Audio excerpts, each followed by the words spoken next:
ఆంధ్రప్రదేశ్ ఓటర్లు వచ్చే ఎన్నికల్లో ఎవరికి ఓటేయాలో డిసైడ్ అయిపోయారు. దాదాపుగా ప్రతి ఒక్కరి మనసులో తమ ఓటు ఎవరికో నిర్ణయించుకున్నారు. గతంలో తెలంగాణ ఎన్నికల్లో సైతం నోటిఫికేషన్ వచ్చే నాటికే పబ్లిక్ మూడ్ మారిపోయింది.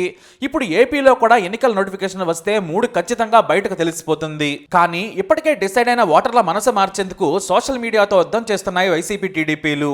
ఇప్పుడు అందరికంటే టెన్షన్ ఎక్కువగా ఉంది మాత్రం జగన్కే. ఎందుకంటే అధికారం నిలబెట్టుకోవడం అంటే రెండింతల పోరాటం చేయాల్సిందే.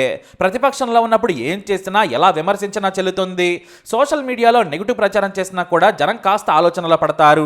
ఎందుకంటే అధికారంలో ఉన్నవారు హామీలను నిలబెట్టుకోవాలి, పాలన బాగా చెయ్యాలి, సంక్షేమం జనాలకు అందాలి, మాటలకు చేతలకు పొంతన కుదరకపోతే కాల్చి పొయ్యిలో పడేస్తారు. పైగా ఇప్పుడు వైఎస్ జగన్ కు పొలిటికల్ స్ట్రాటజిస్ట్ ప్రశాంత్ కిషోర్ భయం పట్టుకుంది. ఎందుకంటే గతంలో టీడీపీని అధికారంలోకి దించేందుకు పీకే ఎన్ని కుయుక్తులు పన్నారో జగన్ కు తెలుసు. పీకే ఇదివరకు జగన్ కోసం ఎన్ని చేయాలో అన్ని చేసేశారు. బాబాయ్ హత్యకు సైతం సెంటిమెంట్ రాజేశాడు ప్రశాంత్ కిషోర్. కానీ ఇప్పుడు అదే పీకే శత్రువుకు పనిచేస్తూ ఉన్నారు. తన వీక్నెస్లు ప్రశాంత్ కిషోర్ కు తెలుసు. పైగా సోషల్ మీడియా మొత్తం పీకే టీం చేతిలోకి వెళ్ళిపోయింది. అంటే వైసీపీకి వ్యతిరేకంగా ఎంత చేయాలో అంతా చేస్తారు అనడంలో సందేహమే లేదు. అదే ఇప్పుడు జగన్ భయం. తన వీక్నెస్ తెలిసిన ప్రశాంత్ కిషోర్ నియోజకవర్గాల వారీగా పోస్ట్ మార్టం చేస్తారు. అందులోని లోటుపాట్లను తెలుసుకొని పక్కాగా నియోజకవర్గాల వారీగా పీకే వైసీపీకి ఎత్తు పెడతారు అనడంలో సందేహమే లేదు. అందుకే చంద్రబాబును పీకే కలవగానే వైసీపీ దాడి మొదలు పెట్టేసింది. చంద్రబాబును ఒంటరిగా గెలవలేక పీకేని తెచ్చుకున్నారని జగన్ టీం తీవ్ర విమర్శలు చేసింది. అంతేకాదు గతంలో లోకేష్ చంద్రబాబు నాయుడు పీకేను బీహార్ గుండా డెకాయిట్ అని చేసిన విమర్శలను సోషల్ మీడియాలో పోస్ట్ చేశారు. అంతే ధీటుగా టీడీపీ సోషల్ మీడియా కూడా బలంగా కౌంటర్ ఇచ్చింది. మీరు చేస్తే సంసారం వేరే వారిది వ్యభిచారమా అంటూ కౌంటర్లు వేశారు. ఇప్పుడు ప్రశాంత్ కిషోర్ టెన్షన్ జగన్ కు పీక్స్ లో ఉందనే చెప్పాలి. ఎందుకంటే ప్రతిపక్షంలో ఉన్న పార్టీ వైపు పీకే ఉంటే మాత్రం అది అపోజిషన్ కు బ్యాండే. ఎందుకంటే ఇప్పటి వరకు కూడా ప్రశాంత్ కిషోర్ అపోజిషన్ లో ఉన్న పార్టీలను సులభంగా గెలిపించారు. అంతెందుకు జగన్ కూడా అదే టెన్షన్ తో ఇప్పుడు నేతలను బదిలీ చేస్తూ పక్క నియోజకవర్గాలకు పంపిస్తున్నారు. కొంతమందిని బుజ్జగించి టికెట్లు ఇవ్వడం లేదని చెబుతున్నారు.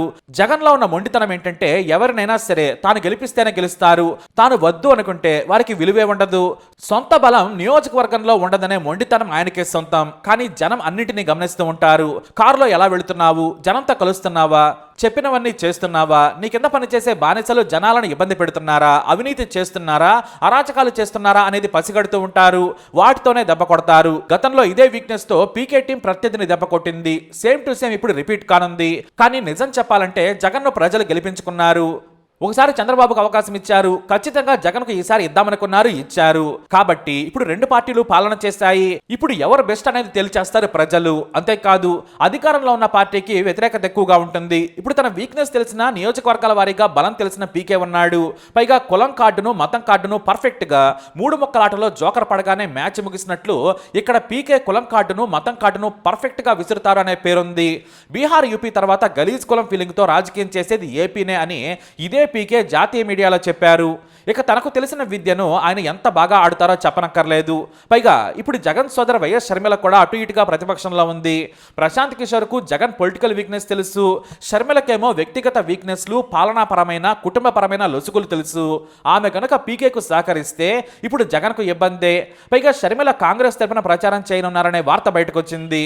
రాహుల్ గాంధీ స్వయంగా ఏపీ కాంగ్రెస్ బాధ్యతలు తీసుకోవాలని కోరారు. ప్రశాంత్ కిషోర్ కాంగ్రెస్ కు జాతీయ స్థాయిలో స్ట్రాటజిస్ట్ గా ఉండాలని కోరారు. దీంతో షర్మిల పీకేకు జగన్ కుటుంబ వ్యవహారాలు, పార్టీ లోపల అంతర్గత విషయాలను కనుక చెబితే అంతే సంగతులు. వాటిని వాడుకొని పీకే పర్ఫెక్ట్ గా వైఎస్ జగన్ ఓటమికి స్క్రిప్ట్ రాస్తారు. పైగా వివేక హత్య నుంచి లెక్కర్ దందాల వరకు ఎన్నో బ్రహ్మాస్త్రాలు షర్మిల పొదిలో ఉన్నాయట. వాటిని ఆమె విసిరితే అంతే సంగతులని భయపడుతున్నారట జగన్. మరి ఆ బ్రహ్మాస్త్రాలను పీకేకి ఇస్తారా లేదా బాబు ద్వారా జగన్ పీఠం దించుతారా అనేది ముందు ముందు తేలనుంది.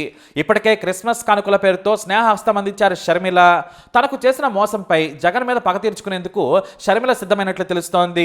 వాటిని పీకే టీం సోషల్ మీడియాలో ఎలా ఎక్స్పోజ్ చేస్తుందనేది ఆసక్తికరంగా మారింది. అయితే ఇదంతా ఒకవైపు, అలా అని వైఎస్ జగన్ ను ఏమాత్రం తక్కువ అంచనా వేసినా కూడా ఎదుటివారు తెలివి తక్కువ వారే. తనకు ఒకప్పుడు పీకే దగ్గర పనిచేసిన వ్యక్తే స్ట్రాటజిస్ట్ గా ఉన్నారు కాబట్టి ఎత్తుకు పై ఎత్తు వారు కూడా వేస్తారు. ఇక జగన్ సొంత పొలిటికల్ బ్రెయిన్ ఊహకందని విధంగా ఉంటోంది. జగన్ మళ్లీ గెలవడం కోసమే పక్కాగా 5 ఏళ్లు సంక్షేమం పేరుతో పాలన చేశారనే విమర్శ ఉంది. తన ఓటు బ్యాంకు తనకుంటుంది. ప్రభుత్వ సొమ్ముతో 5 ఏళ్ల ముందు నుంచే ఓట్లు కొంటూ ఉన్నారాయన.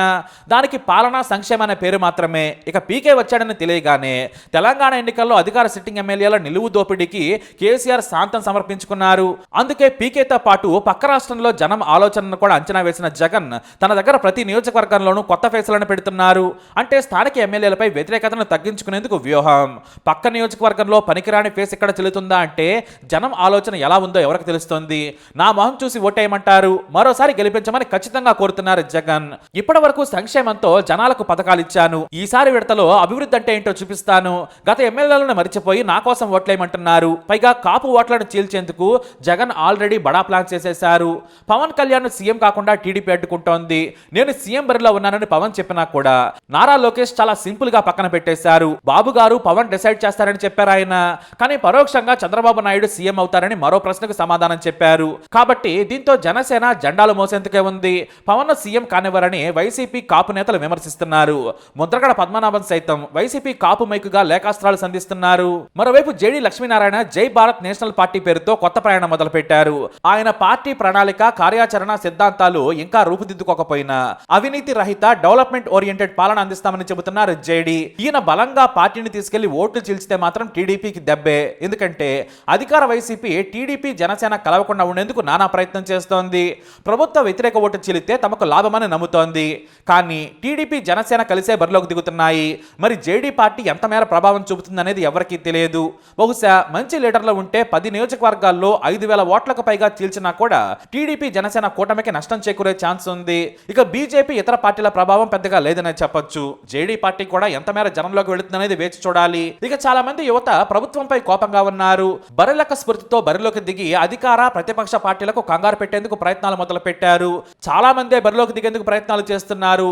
ఓడిపోయినా కూడా జనంలో గుర్తింపు వస్తుందనే భావన బరిలక శిరీషను చూసిన తర్వాత చాలా మంది యువకులకు కలిగింది. అయితే దీంతో ఇది అధికార పార్టీకి నష్టమే.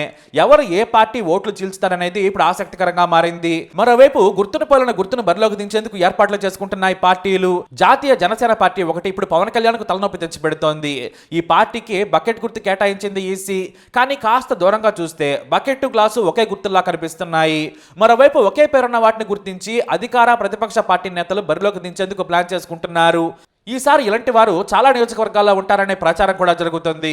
ఇలా ఏ పార్టీకి ఆ పార్టీ ఎత్తుగడలు వేస్తున్నాయి. ఎందుకంటే ఓటర్ డిసైడ్ అయిపోయాడు. ప్రస్తుతానికైతే టీడీపీ వైసీపీలకు బాగా టైట్ పోటీ ఉంది. 6 నెలల క్రితం అయితే వన్ సైడ్ యాంగిల్ ఉంది. కానీ ఇప్పుడు లేదు. ఎవరు గెలుస్తారో చెప్పలేని పరిస్థితి. అందుకనే తెలంగాణలో కాంగ్రెస్ ఊపు ఉంది అనే ఒక భ్రమను కలిగించి వారు విజయం సాధించారు. బీఆర్ఎస్ అందుకే ఊడిపోయింది. జనం డిసైడ్ అయిపోయారని, గాలి మొత్తం కాంగ్రెస్ వైపే ఉందని పదే పదే ప్రచారం చేశారు. సోషల్ మీడియాలో హోరెత్తించారు. జనం చేత చెప్పించిన వాటిని సోషల్ మీడియాలో ప్రచారం చేసుకున్నారు. సేమ్ టు సేమ్ ఇప్పుడు ఏపీలో కూడా ఇంతే. నకిలీ గాలి సృష్టించేందుకు రంగం సిద్ధమైంది. నోటిఫికేషన్ వస్తే మాత్రం నకిలీ ఊపు అంటే ఎడ్జ్ పలానా పార్టీకే ఉంది అని ముందుగానే ఒక రోమర్ లాంటిది క్రియేట్ చేసి జనంలోకి వదలడం అన్నమాట. జనం మూడ్ని డిక్టేట్ చేయడం. దీంట్లో ఎవరు సక్సెస్ అయితే వారిదే విజయం. అయితే అధికార పార్టీ కంటే ప్రతిపక్షానికే ఎప్పుడైనా ఎడ్జ్ ఉంటుంది. మరి దానిని టీడీపీ జనసేన కాపాడుకుంటాయా లేదా అధికార పార్టీ ప్రభుత్వ వ్యతిరేకతను అదే సోషల్ మీడియా ద్వారా అధిగమిస్తుందా చూడాలి. కానీ ఏపీ రాజకీయ పోరాటం ఆటగాళ్ల మధ్య లేదనే కామెంట్ నడుస్తోంది. సైడ్ క్యారెక్టర్ లో ఉన్న Prashant Kishor versus Sharmila versus YCP social మీడియాగా సాగనుంది. ఎందుకంటే Jagan Babu same to same politics చేస్తారు. కానీ రెండు వైపులా సోషల్ మీడియాలో ఎవరు సక్సెస్ అవుతారనేది ఇప్పుడు అసలు విషయం. అయితే ఇక్కడే మరో విషయం ఉంది. నారా లోకేష్ గతంలోనే పీకేని కలిశారు. ఆయనే పాదయాత్ర చేయాలని, చంద్రబాబు కంటే కొత్త రకం నాయకత్వంపై జనాలకు ఆసక్తి ఉంటుందని చెప్పారట. అందుకే లోకేష్ ను కొత్త నాయకుడిగా ముందుకు తీసుకొచ్చారట. అంటే ఒకవేళ టీడీపీ గెలిస్తే ఖచ్చితంగా నారా లోకేష్ సీఎం అవుతారు. భవిష్యత్తు దృష్ట్యా ముందే లోకేష్ ను సీఎం చేయాలని కూడా సూచించారట. అందుకే లోకేష్ చాలా యాక్టివ్ గా ఉన్నారని, యువగలం కూడా లోకేష్ ప్రమోషన్ కోసమే సాగిందట. ఇవన్నీ కూడా ప్రశాంత్ కిషోర్ ఇచ్చిన సలహాలేనని విశ్లేషకులు భావిస్తున్నారు. మరి టీడీపీ వర్సెస్ వైసీపీ ఏం జరగబోతుంది? మీ అభిప్రాయం ఏంటి? తప్పకుండా కమెంట్ ద్వారా తెలియజేయండి. వీడియో అప్డేట్స్ కోసం నా ఛానల్ ఫాలో అవ్వండి. అలాగే తప్పకుండా సబ్స్క్రైబ్ చేసుకోండి.